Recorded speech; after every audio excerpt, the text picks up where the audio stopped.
በሕይወታችን ውስጥ እጅግ የሚያስጨንቀውና የማይሽረው ቁስል የሚመጣው ከጠላቶቻችን አይደለም፣ ከምንወዳቸው ከምናምናቸውና ይጠብቁናል ብለን ካሰብናቸው የቅርባችን አባላት እንጂ።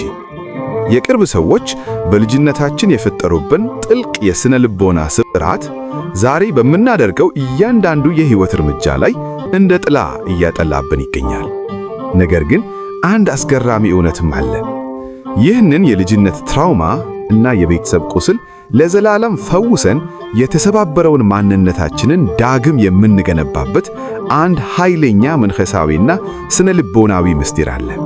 በዚህ ቪዲዮ ይቅርታ ማድረግ እየፈለግን ነገር ግን እንዴት ላድርግ ቁስሉ እኮ አልሽራለኝ ብለን ስንጠይቅ የምንጠቀምበትን የቅዱሳን አባቶችን ድብቅ ጥበብና ሳይንሳዊ የስነ ልቦና መፍትሄዎችን በጥልቀት አጋራችኋለሁ። ይህንን ቪዲዮ እስከ መጨረሻው ስትከታተሉ በውስጣችሁ ለዓመታት ታምቆ የኖረው የጥላቻና የምሬት ሰንሰለት ሲበጠስ በግልጽ ታያላችሁ። አብራችሁን ቆዩ።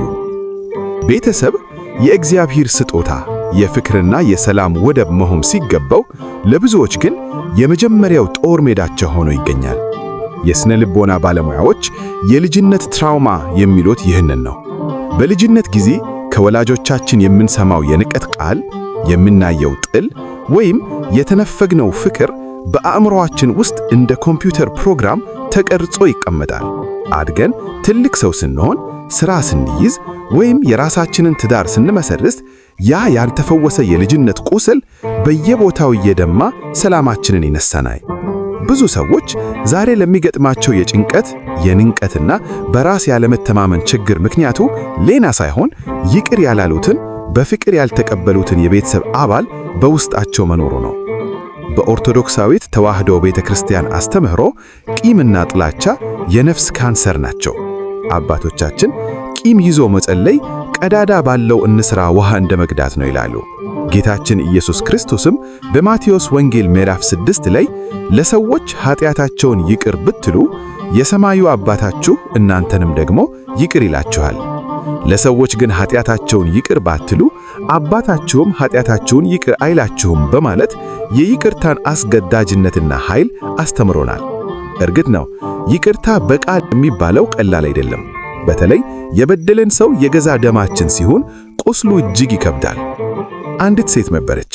ይህች ሴት በሥራዋ እጅግ የተዋጣለች፣ በሰዎች ዘንድ የተከበረች ነበረች።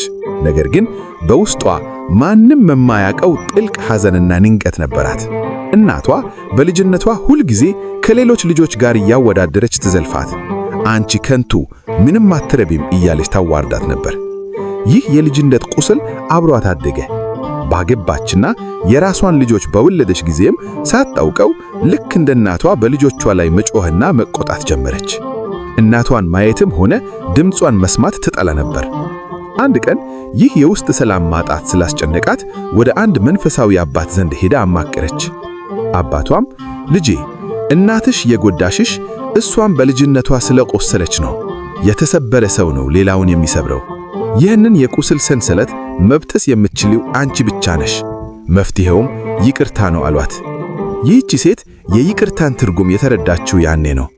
እናቷን ይቅር ያለቻት እናቷ ስላጠፋች አይደለም፣ የራሷን ነፍስ ከጥላቻ እስር ቤት ነፃ ለማውጣት ነበር። በጸሎት ውስጥ ሆና በእንባ ይቅር ስትል ያ ለዓመታት የተሸከመችው የድንጋይ ሸክም ከጫንቋ ላይ ሲወርድ ታወቃት። ከዚያች ቀን ጀምሮ ከልጆቿ ጋር ያላት ግንኙነት ሙሉ በሙሉ ተቀየረ። ይህ እውነተኛ ታሪክ የሚያሳየን አንድ ትልቅ የሥነ ልቦናና መንፈሳዊ ዓለም ምስጢር አለ። ብዙዎቻችን ይቅርታን የምንፈራው ይቅር ካልኩት ያደረሰብኝን በደል ልክ ነው ብዬ ተቀበልኩ ማለት ነው ብለን ስለምናስብ ነው። ይህ ግን ትልቅ ስህተት ነው። ይቅርታ ማለት በደሉን ማጽደቅ ወይም የተፈጠረውን ነገር መርሳት ማለት አይደለም። ስነ ልቦና ምሁራን የሚሉት ይቅርታ ማለት ያለፈው ጊዜ ከዚህ የተለየ ሊሆን ይችል ነበር በሚለው ሐሳብ ተስፋ መቁረጥና የዛሬውን ሰላም መምረጥ ነው ይላሉ። መንፈሳዊው ዓለም ደግሞ ይቅርታን ሲተረጉመው የበቀልን መብት ለእግዚአብሔር አሳልፎ መስጠት ይላል። በደላችሁን የቤተሰብ አባል ይቅር ስትሉ ሰውየውን ከእስር ቤት አላወጣችሁትም፣ ይልቁንም እስረኛው ራሳችሁ እንደነበራችሁ ትገነዘባላችሁ። ታዲያ ይህንን የማይሽረው የቤተሰብ ቁስል እንዴት ነው በተግባር ምናክመው? በብዙ የስነ ልቦና ባለሙያዎችና በመንፈሳዊ አባቶች የተረጋገጡትን 3 ተግባራዊ መፈወሻ መንገዶችን እንመልከት። አንደኛው እርምጃ ስሜትን አለመካድና አምኖ መቀበል ነው። ብዙ ኦርቶዶክሳውያን ምዕመናን የሚሰሩት ስህተት ሃይማኖተኛ ስለሆኑ ብቻ ውስጣቸው እየደማ ምንም አልሆንኩም ይቅር ብዬዋለሁ ብለው ስሜታቸውን መቅበር ነው። መጽሐፍ ቅዱስ ቁስላችሁን ደብቁ አይልም። ዳዊት በመዝሙሩ ላይ እግዚአብሔርን ሲያማርር፣ ሲያለቅስ እና የልቡን ስብራት ሲነግረው እናያለን። መጎዳታችሁን አምኖ መቀበል የፈውስ የመጀመሪያ በር ነው። አዎ አባቴ ጎድቶኛል፣ አዎ ወንድሜ ክዶኛል፣ አዎ ይህ ነገር እጅግ ያማል ብላችሁ ለራሳችሁም ሆነ ለፈጣሪያችሁ በእውነት ተናገሩ። ያላመናችሁበትን ቁስል ማከም አትችሉም። ሁለተኛው እርምጃ በመንፈሳዊ መነጽር ማየት ነው። ቅድም በታሪኩ ውስጥ እንዳየነው የሚጎዳን ሰው ራሱ የተጎዳ መሆኑን መረዳት ትልቅ ጥበብ ነው። በመስቀል ላይ ሆኖ ጌታችን ኢየሱስ ክርስቶስ የሚሰቅሉትን፣ የሚተፉበትን እና የሚገርፉትን ሰዎች እያየ አባት ሆይ የሚያደርጉትን አያውቁምና ይቅር በላቸው አለ። ይህ እጅግ ጥልቅ ቃል ነው። በቤተሰባችን ውስጥ እኛን የጎዱን ሰዎች እርግጥም የሚያደርጉትን አያውቁም። በራሳቸው የሕይወት ውጣ ውረድ ውስጥ በራሳቸው ጭንቀትና ባለማወቅ ውስጥ ሆነው ነው እኛን ያቆሰሉን። የእነሱን ድክመትን እንደ ሰው ድክመት ማየት ስንጀምር በውስጣችን ያለው የጥላቻ ግርብ መፍረስ ይጀምራል። ሦስተኛው እርምጃ ጤናማ ድምር ማበጀት ነው። ይህ ነጥብ እጅግ ወሳኝ ነው። በጥሞና ስሙኝ። ይቅርታ ማድረግ ማለት ግዴታ በደላችንን ከፈጸመው ሰው ጋር እንደ ቀድሞ ተቃቅፎ መኖር ማለት አይደለም። በተለይ ግለሰቡ አሁንም መርዛሚ ቶክሲክ ባህሪ ካለው እና እኛን መጉዳቱን ከቀጠለ ቤተ ክርስቲያንም ሆነች ስነ ልቦናው ራሳችንን እንድናጠፋ አይከሙም። በልባችን ሙሉ በሙሉ ይቅር እንላለን፣ ቂም አንይዝም፣ ለነሱም እንጸልያለን። ነገር ግን ራሳችንን ከድጋሚ ጥቃት ለመጠበቅ ጤናማ ርቀት እንፈጥራለን። ይቅርታ የልብ ጉዳይ ሲሆን ድንበር ደግሞ የጥበብ ጉዳይ ነው። ሌላ አጭር እውነተኛ ታሪክ ላንሳላችሁ። አንድ አባት ነበሩ። እኚህ አባት ከገዛ ወንድማቸው ጋር በውርስ ንብረት ምክንያት ተጣልተው ለ20 ዓመታት ያህል አይን ለአይን ሳይተያዩ ኖሩ። ጥላቻውና ንዴቱ በውስጣቸው እየተብላላ በመጨረሻ እኚህ አባት በከባድ የደም ግፊትና የልብ ህመም አልጋ ላይ ዋሉ። ሐኪሞች ምንም አይነት የሕክምና መፍትሄ ሊያገኙላቸው አልቻሉም። አንድ የቤተ ክርስቲያን አባት ሊጠይቋቸው መጡና ወንድሜ፣ አካልህ የታመመው ነፍስህ ስለታመመች ነው። ወንድምህን ሳትታረቅ ብትሞት በእግዚአብሔር ፊት ምን ይዘህ ትቀርባለህ? በያዝከው ቂም መርዝ የተታህ ሌላው ሰው እንዲሞት እንደመጠበቅ ነው ብለው አጥብቀው መከሯቸው። እኚህ አባት በብዙ ትግል ወንድማቸውን አስጠርተው እጃቸውን ይዘው እያለቀሱ ይቅር ተባባሉ። ያ ለ20 ዓመት የተገነባው የጥላቻ ግንብ በሰከንዶች ውስጥ ፈረሰ።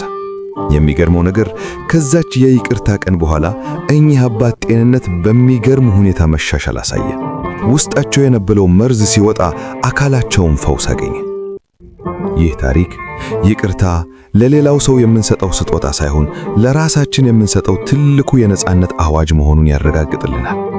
ቂም መያዝና ጥላቻን ማስተናገድ በአእምሮአችን ውስጥ የጭንቀት ሆርሞኖችን ያለማቋረጥ እንዲረጩ ያደርጋል።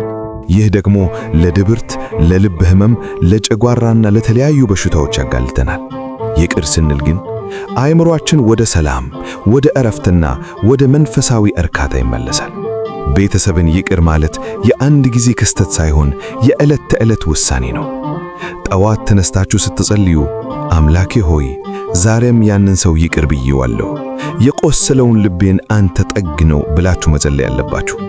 የልጅነት ትራውማ በአንድ ጀንበር አይጠፋም።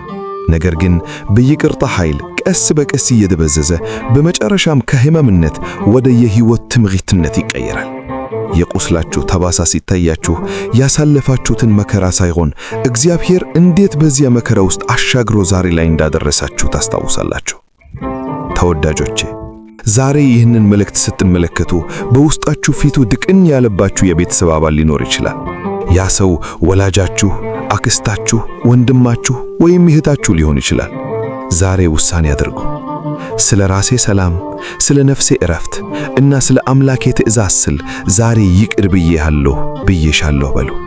ይህንን ስታደርጉ ሰማይ ይከፈታል፣ ጸሎታችሁ ያለምንም ከለካይ ወደ እግዚአብሔር ዙፋን ይደርሳል። የማይሽር የሚመስለው የቤተሰብ ቁስል በይቅርታ ኃይል ሲፈወስ፣ በሕይወታችሁ ላይ የታሰሩ በረከቶች ሁሉ ይለቀቃሉ። ይህ መንፈሳዊና ስነ ልቦናዊ ትምህርት በሕይወታችሁ ውስጥ ለውጥ እንደሚያመጣ አምናለሁ። ይህ ቪዲዮ በውስጥ ቁስል ለሚሰቃዩና ይቅርታ ላቃተው ወገኖቻችን እንዲደርስ ሼር በማድረግ የበረከቱ ተካፋይ ይሁኑ። በሕይወታችሁ ውስጥ የይቅርታን ኃይል የተለማመዳችሁበት አጋጣሚ ካለ ከስር በኮሜንት ላይ ብታካፍሉን ሁላችንም እንማማርበታለን። ይህንን የመሳሰሉ ሕይወትን የሚቀይሩ ትምህርቶች ዘውትር እንዲደርሳችሁ ቻናሉን ሰብስክራይብ ማድረግ አትዘንጉ። እግዚአብሔር የተሰበረን ልባችንን ይጠግንልን፣ በቤታችንም የይቅርታና የሰላምን መንፈስ ያብዛልን። ምስጋና ይሁን አንድ አምላክ ለሚሆን ለአብ ለወልድ ለመንፈስ ቅዱስ ዛሬም ዘውትርም ለዘላለሙም አሜን።